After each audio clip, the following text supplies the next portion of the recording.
저는 오늘 급속한 저출생 고령에 따른 지역 소멸의 위기 상황을 점검하고 이에 대한 현실적인 대안을 모색하자 이 자리에 섰습니다. 잘 아시다시피 저출생 고령화 여파로 우리나라 인구는 이미 2016부터 생산 가능 인구가 감소하기 시작하였는데, 이것을 반대로 해석하면 노인 인구 증가가 전체적인 인구 증가를 견인하는 것으로 추측할 수 있어 전반적인 인구 구성의 질이 악화되고 있음을 알 수 있습니다.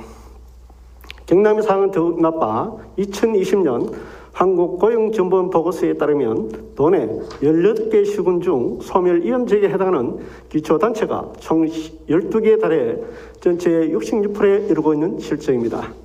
또한 2020년 경남도 합계 출산율은 0.9는 경남도의 미래 인구 맵 영역 결과보다 낮은 것이어서 경남도의 인구 감소 시는 더욱 빠를 것으로 예상됩니다. 이것의 해결을 위해 중앙정부는 국가적 관점에서 여러 대책들을 내놓았지만 배가의 무효있듯 뚜렷한 성과를 거두지 못하고 있어 이제는 지역의 생존 차원에서 우리 스스로의 이 문제를 해결해야 한다고 생각합니다. 그런데 지금까지의 경남도 정책을 살펴보면 근본적인 원인 파악과 이에 따른 구체적인 대책보다는 지속 가능성 논의와 같은 선언적 대책에 머물러 중앙정부와 같이 별다른 성과를 보여주지 못했습니다. 따라서 본원은 이런 관점에서 문제의식을 갖고 아래 몇 가지 대안을 제시하고자 합니다. 첫째, 새로운 인구관리 정책의 추진을 제안합니다. 현재까지의 경남도 인구정책은 주로 인구 증가에만 초점을 맞추어 추진되었습니다.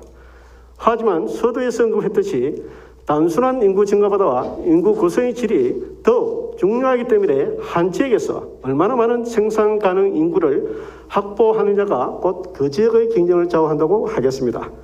앞서 언급한 12개의 지역 소멸 위기 지역을 보십시오. 20년 전과 비교했을 때 절대적인 인구수 자체는 비슷해도 생산 가능 인구가 줄고 노인 인구가 증가하는 형태의 인구 구성의 질이 악화되는 것을 알 수 있습니다. 따라서 앞으로의 인구 정책은 인구 증가를 포함하는 종합적인 인구 관리 정책으로서의 변화가 이루어져야 하겠습니다. 둘째, 생산 가능 인구를 증가를 위한 파격적인 정책을 촉구합니다.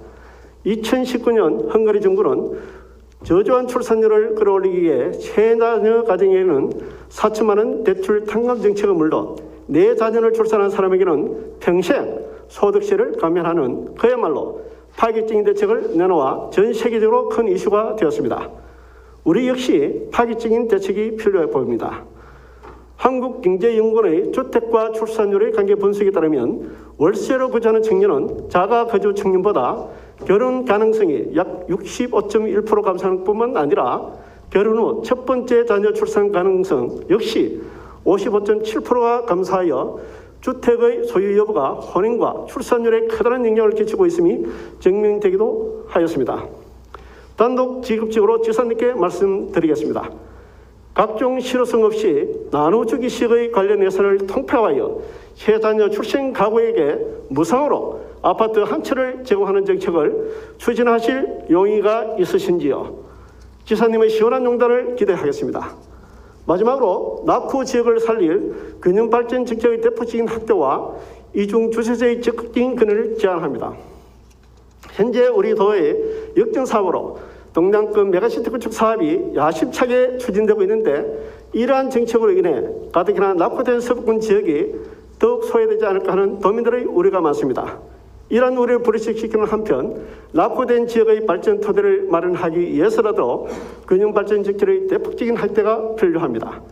아울러 수도권 및 기타 타 지역에 거주하는 주민이 고향이나 살고 싶은 지역을 주소지로 추가로 지정하여 각 해당 자치단체에 지방세 등을 납부하는 이른바 이중주소제를 건의합니다. 이미 일본에서 시행되어 긍정적인 효과가 검증되었을 뿐만 아니라 지방의 가파른 인구 감소세를 억제하고 가뜩이나 부족한 지방 재정에 단비가 될 것이 분명할 것이어서 지사님께 이를 중앙에 적극 건의해 주시기를 당부합니다. 존경한 지사님, 비상 때에는 비상한 대책이 필요합니다. 저희 발언을 마무리하고자 합니다. 고맙습니다.